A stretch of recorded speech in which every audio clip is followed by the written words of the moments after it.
اهلا اهلا يا حلوين، عاملين ايه؟ يا رب دايما تكونوا بالف خير. النهارده فيديو جديد، اتمنى ان هو يعجبكم. النهارده يعني هشارك معاكم كده مهام يوميه، يعني تقريبا المهام بتاعتنا العاديه اللي مش بتخلص، ودايما يعني بحس ان احنا يعني بنعيد ونزيد في نفس المواضيع دي بشكل متكرر وبشكل يومي. تابعوا معايا بقى الفيديو للآخر، ان شاء الله الفيديو يعجبكم. اول حاجة كده بدأت اليوم بتحضير الفطار، والحقيقة يعني بقالي فترة زي ما بيقولوا كده فقد الشغف. بقى كتير ما عملتش وصفة جديدة او اكلة جديدة او فطار مختلف او كده. الحقيقة يعني بقالي فترة دايما كده بحس بتعب، و عارفين بستسهل بقى اي حاجة ما تاخدش مني وقت او مجهود. بحب اعملها على طول من غير ما افكر واتعب نفسي بالتفكير في ان انا اعمل حاجة مختلفة. يعني هو ده في العموم، يعني مش في الاكل بس او الطبخ بس او كده. ممكن بسبب التعب، ممكن بصراحة مش عارفة هل تغيير الفصول او الاكتئاب اللي بيسببه الفترة دي، لان انا بيجي عليا فترات كده في حياتي بيقولوا عليها ايه، كبوات يعني. اوقات كتير جدا بكون مش عايزة اعمل اي حاجة، ما عنديش طاقة للتفكير، ما عنديش طاقة للحركة، ما عنديش طاقة اعمل اي حاجة مختلفة. بس بيجي عليا اوقات بيكون عندي نشاط وطاقة وتفكير، وببقى عايزة اجرب حاجات جديدة وحاجات مختلفة، وبترجع بقى الطاقة العادية بتاعتي. بس يعني في الوقت الحالي يعني طاقتي يعني تكاد تكون منعدمة، مش عارفة ايه السبب. وطبعا الفترة دي زي ما انتوا عارفين كده بحاول انقذ ما يمكن انقاذه، لان فترة ما كنت تعبانة ما كنتش بعمل حاجة او بهتم بحاجة، وللأسف يعني حاجات كتير جدا تدهورت. زي ما انتوا شايفين كده بحاول واحدة واحدة، يعني من خلال الفيديوهات اللي انا عملتها الايام اللي فاتت شاركت معاكم الحاجات اللي انا رجعت كده اشوف هي كانت بايظة ما عملتهاش، عملت فيها شوية، وبرجع كده واحدة واحدة ان انا اعملهم من غير ما اجي على نفسي. يعني وقت كده من يومي اخد حاجات عايزة تتظبط وبظبطها. الفيديو اللي فات عملت معاكم تنظيف كده للنجف في الريسبشن. النهاردة هعمل معاكم درج كده في المطبخ على اللي هو بتاع المعالق. هبدأ معاكم كده تنظيف عميق للمعالق والمنظم بتاع المعالق. بس كان عندي بقى شوية مواعين بعد الفطار، فقلت كده اغسلهم. يعني مش هياخدوا معايا وقت بصراحة، وقلت كده اظبط الدنيا. بقالي كمان كام يوم ببقى بعد الغدا ممكن ما اقدرش ان انا اعمل مواعين الغدا، فبسيبها لتاني يوم، وده اللي بيكون المنظر الصبح. فقلت بقى فرصة اول ما بدخل المطبخ كده وبيبقى عندي شوية طاقة بقوم عاملاهم على طول. عايزة اقول لكم يعني دايما وانتوا بتعملوا حاجة في البيت استحضروا النية ان انتوا بتعملوا كده علشان خاطر ربنا. دايما كده يبقى عندكم استحضار النية في اي عمل بتعملوه، علشان تاخدوا عليه ثواب. ويا سلام بقى لو نعدد النوايا وبكده هنضاعف الأجر. عايزة أتكلم معاكم كده في موضوع سمعته مؤخرا.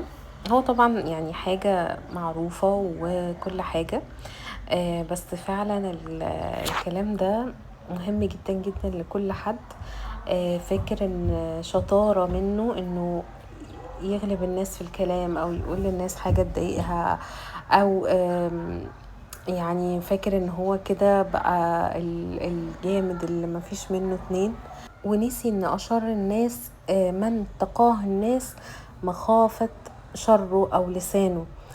اللسان القاسي اللي هو الحاد اللي يخلي الناس تنام وهي دمعتها على خدها، وهي مجروحة من كلام، وهي مش عارفة تتخطى الكلام اللي بيتقال من اللسان ده، وفاكر ان هو كده يعني اجمد واحد في الكون، وان هو محدش يقدر يغلبه ومحدش يقدر يرد عليه وكل الكلام ده. في حديث عن الرسول عليه الصلاة والسلام بيقول ان الكلمة التي لا تلقي لها بالا تهوي بصاحبها 70 خريفا في النار. ف يعني مش حاجة حلوة أبدا إنك تكون لسانك يعني ما بيفوتش هفوة.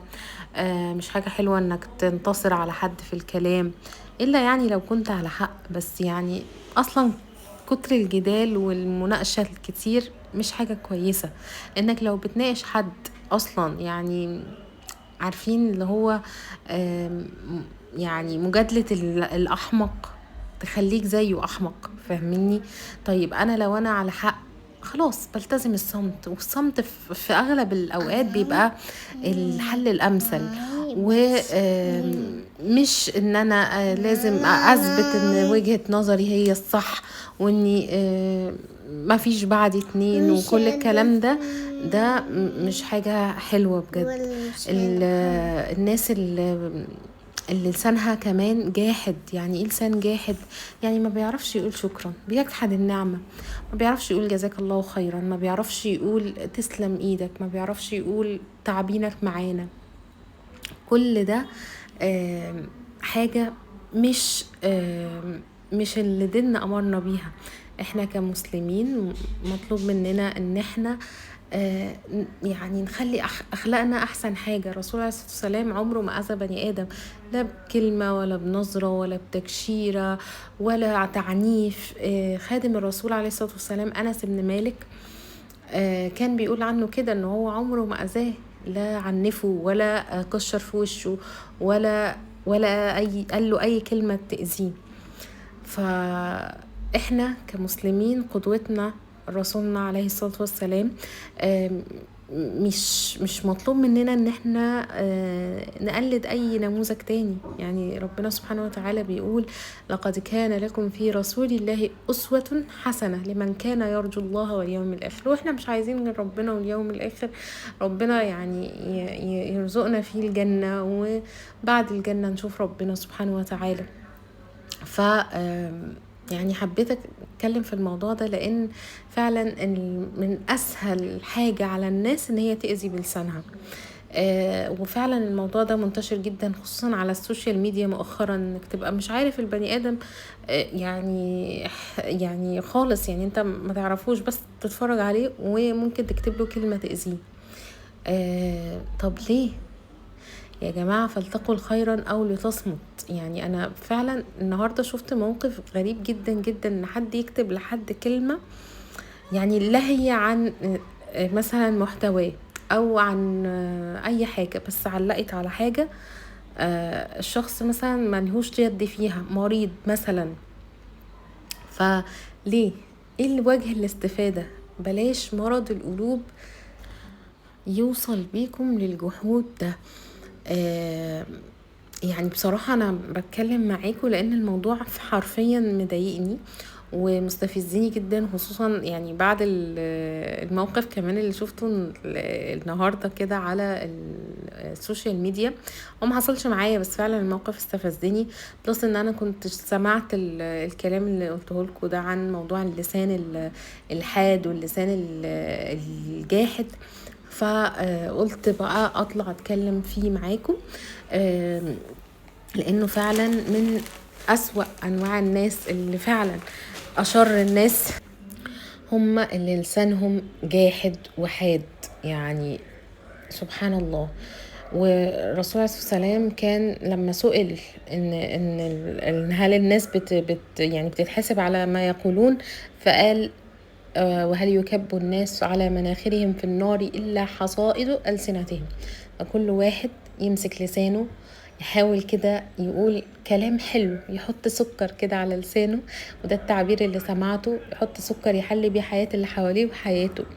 لان سبحان الله يعني الكلام الكويس والكلام الحلو صدقة، ومش هياخد مننا مجهود ولا وقت ولا اي حاجة، بل بالعكس. بس انا كده بنشر بيه السعادة. يا رب النهاردة الفيديو يكون عجبكم.